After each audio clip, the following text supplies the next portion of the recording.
ساتوی پسرو وینو دا د شهیدانو کور دا د باتورانو کور دا د باتورانو کور دا د باتورانو کور دا د باتورانو کور ساتوی پسرو وینو دا د شهیدانو کور دا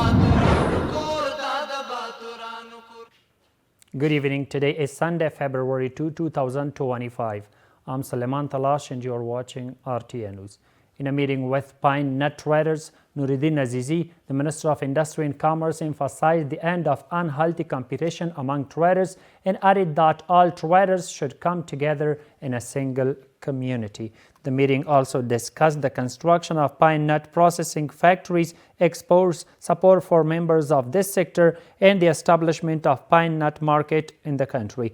It's worth mentioning that Afghan pine nuts are currently exported to some European countries, including China and India.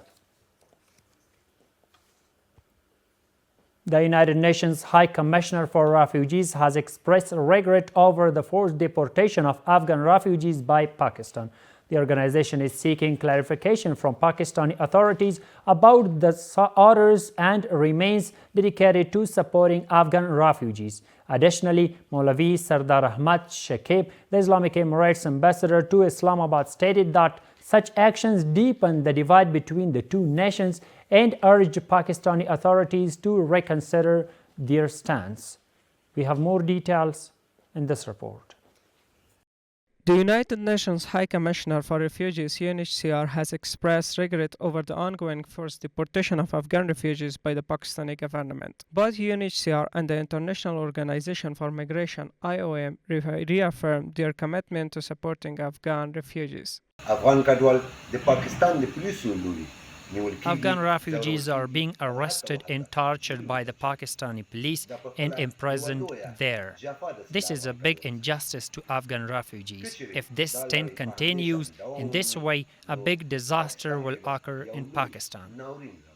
Pakistan's decision to forcibly deport Afghan refugees has faced domestic and international backlash. Former Pakistani Senate member Afrasiab Khattak recently stated that this forced deportation violates international law. Pakistan is violating international immigration laws by forcibly deporting Afghan refugees who fled their country due to war and insecurity. The police should stop arresting these individuals, and I call on international migration organizations to intervene in their situation. They have been hosting Afghans here for the past 40 years and should continue to do so. Afghans are very grateful to them, and the Afghan authorities also need to address the problems of their people. Maulavi Sardar Ahmad Shakib, the ambassador of the Islamic Emirate in Islamabad, has urged the Pakistani government to halt the ongoing deportation of Afghan refugees and to reverse this unilateral decision. I hope that the Pakistani authorities will stop harassing Afghan refugees by the Pakistani police, because these actions create hatred between the two sides and they do not have any effective role. We have made efforts to hold meetings with the Pakistani government in this regard. This occurred when Pakistani police arrested 141 Afghan refugees who had legal residency documents. Following the effort of the Islamic Emirate Embassy, they were transferred to Torkham. Sheikh Muhammad Qasim Khalid, the governor of Nimroz province, attended and spoke at the inaugural meeting for the project to supply electricity to the airport and the central prison in the province. In his speech, the governor highlighted the significance of development projects in the country. He stated that upon the project's completion, both airport and the central prison will be equipped with electricity and modern facilities. The Ministry of Economy has declared that the actions taken by the United States regarding the allocation, transfer, or use of the Afghanistan bank's reserves are unacceptable. Additionally, experts state that the freezing of Afghanistan's funds by the United States violates international law and regulations. Let's see more in this report. The Minister of Economy responded to a recent report by the U.S. Special Inspector General for Afghanistan Reconstruction, or SIGAR, by stating that the United States should reconfiscate approximately $4 billion of frozen Afghan funds held in the Swiss Safety Fund. Currently, Afghanistan has $9 billion in central bank reserves frozen, which is hindering any U.S. actions regarding the allocation, transfer, or use of these funds. The ministry considers the current situation regarding Afghanistan banks' reserves unacceptable.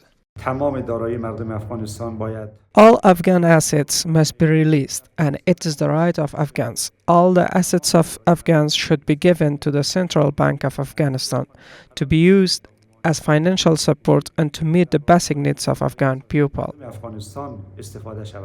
Experts assert that the United States freezing of Afghan money violates international laws and regulations. They have frozen nearly $10 billion of Afghanistan and want the poor economic situation of Afghan people to continue.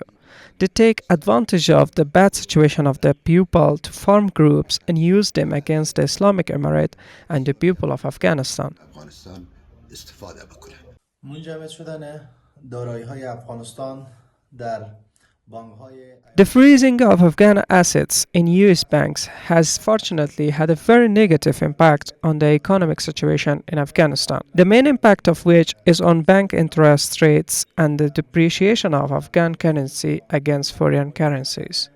ارزش پول افغانی در مقابل ازهار خارجی In the 1400 solar year, following significant political developments and the rise of the Islamic Emirate in Afghanistan, the United States froze $9 billion in assets belonging to Afghanistan's central bank that were held in U.S. banks. Former President Joe Biden then allocated $3.5 billion of these funds to support humanitarian efforts in Afghanistan. These funds were not given to the Islamic Emirate and are being held in Afghanistan's Safety Fund in Switzerland.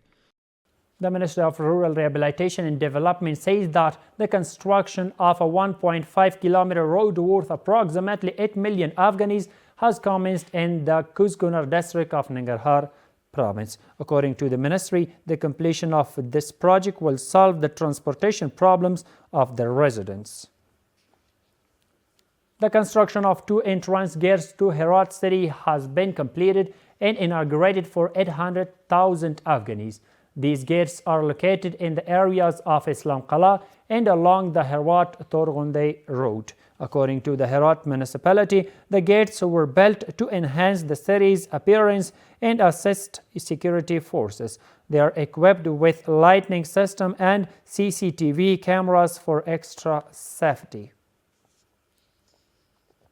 Officials of the Nangarhar Department of Agriculture, Irrigation and Livestock say that the construction of 15 check dams has been completed in the province. A delegation led by Maulavi Mazullah Adel, Director of Irrigation and New Technology of the Ministry of Agriculture, Irrigation and Livestock, discussed the progress of this project with Maulavi Muhammad Wali Mohsen, Director of Nangarhar Department of Agriculture. These check dams have been built in Achin, Goshta, Haskamena, Pachiragam, Kama, Momandara, and Batiko districts to store rainwater and boost groundwater level. According to the Department of Agriculture, this project will address water issues and create job opportunities for hundreds of local residents. And the final one is that a new futsal artificial turf has been constructed in the center of Farah province by a resident named Haji Amir Muhammad Muttaqi, who funded the project with 2 million Afghanis of his own money.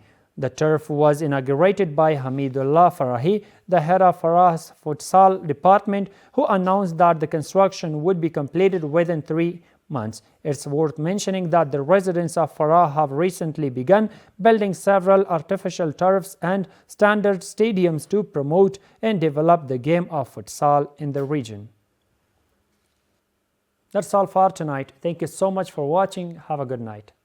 ساتوی پسرو وینو دا د شهیدانو کور دا د باتورانو کور دا د باتورانو کور دا د باتورانو کور دا د باتورانو کور ساتوی پسرو وینو دا د شهیدانو کور دا